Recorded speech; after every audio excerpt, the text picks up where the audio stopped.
mettre en valeur la manière dont on va animer ces politiques. Deux entreprises que nous avons visitées, notamment Materup, qui est une entreprise qui est issue de Domoland, qui est au sein du syndicat mixte et de la zone Atlantique-Sud à Saint-Jour-de-Marraine, qui était une entreprise qui a été incubée donc, au sein de la Technopole d'innovation et qui avait des difficultés à trouver les financements de son bâtiment industriel. Aujourd'hui, au 1er janvier de cette année, nous avons pu, grâce à la foncière de la Satelle, transversalement avec l'ensemble des dispositifs qu'on a mis en œuvre, leur permettre de créer une usine. C'est aujourd'hui 15 emplois verts qui reflètent l'attractivité et l'industrie verte que nous recherchons sur notre territoire. Deuxième entreprise qu'on a visitée, par exemple, Antarctic Food Aquitaine, qui, en début 2015, avait une difficulté assez grave et qui a vécu une reprise en reprenant 24 salariés sur les 90 existants. Nous leur avons fait une avance remboursable de 500 000 € qui leur a permis de passer un cap. Aujourd'hui, ils sont 80 salariés et ils espèrent embaucher cette année 10 salariés de plus.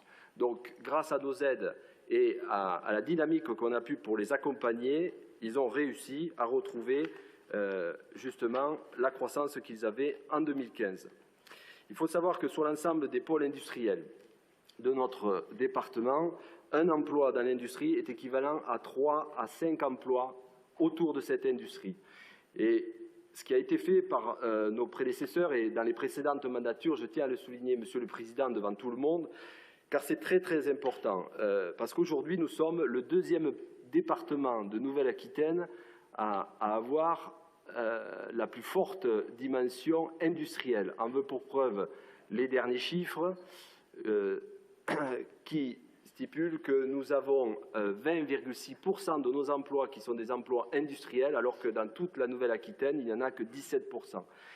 Et cela, ça a été permis grâce à l'écosystème que nous avons pu animer ensemble. C'est pourquoi il vous est proposé d'inscrire au budget 5 83 115 € en dépenses et 1 661 500 € en recettes.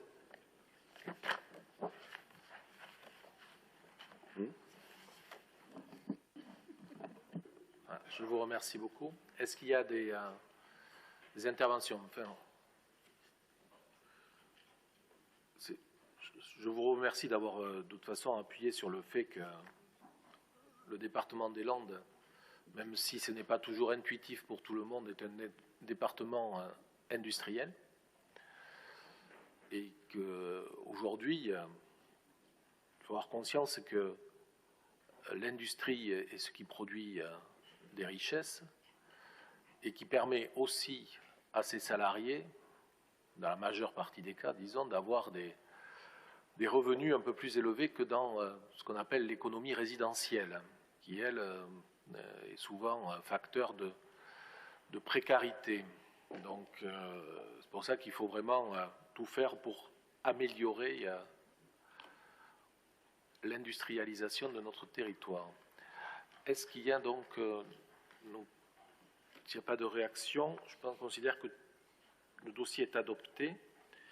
Je redonne la parole à Cyril Guessot pour le volet touristique. Merci, Monsieur le Président, mes chers collègues, Mesdames et Messieurs. Donc, il s'agit là d'évoquer toute la partie tourisme, également thermalisme, mais aussi 5 des 15 syndicats mixtes qui portent des grands projets structurants, touristiques, mais d'attractivité. Donc, je l'ai dit tout à l'heure, c'est une filière extrêmement importante qui porte beaucoup d'emplois et beaucoup d'avenir à travers l'attractivité. Donc, sur ce fait, nous vous proposons d'inscrire en budget 4 132 300 €. Il s'agit pour cela, sur les éléments phares qui vous sont proposés dans le dossier, notamment de transformer le comité départemental du tourisme en Landes attractivité et d'augmenter son budget pour augmenter ses actions, avec une 4e mission qui est en lien avec l'animation de notre attractivité et de notre territoire dans sa digitalisation et ses dispositifs d'accessibilité numérique pour rééquilibrer le territoire et notamment accompagner les communautés de communes, toutes les EPCI d'ailleurs et les communautés d'agglomération, dans la définition de leurs spécificités dont ils ont besoin pour co-construire ensemble les solutions qui leur seront nécessaires à développer l'attractivité de leur territoire en fonction de leur politique et de leur identité particulière. Mais également, dans l'an d'attractivité, nous allons renforcer leur potentialité et leur puissance d'agir à travers la marque Land, dans laquelle nous voulions affecter l'ensemble de tous les moyens, qu'ils soient privés, publics, pour permettre justement d'avoir ce développement de cette capacité à l'attrait, mais aussi à retenir. J'en veux pour preuve de lutter contre toutes les formes d'exode, notamment dans certains territoires de notre département, parfois des difficultés de trouver des médecins ou de trouver des services ou des productions. Et nous allons agir massivement pour rééquilibrer l'ensemble de ces dispositifs. En veux pour preuve nos plateformes de marketing numérique, où nous avons plus de 2 millions de visiteurs par an qui viennent justement sur ces plateformes, et nous allons essayer de lisser et de faire connaître l'ensemble de notre patrimoine. Ce sont les missions qui sont dévolues à Land d'attractivité. Également, nous allons poursuivre le plan d'action des landissimes thermales et à travers cela mettre un focus sur l'ensemble de cette filière qui a aussi un redémarrage progressif et qu'il faut absolument accompagner, et notamment à travers les emplois qu'ils recherchent et des compétences qui sont à performer.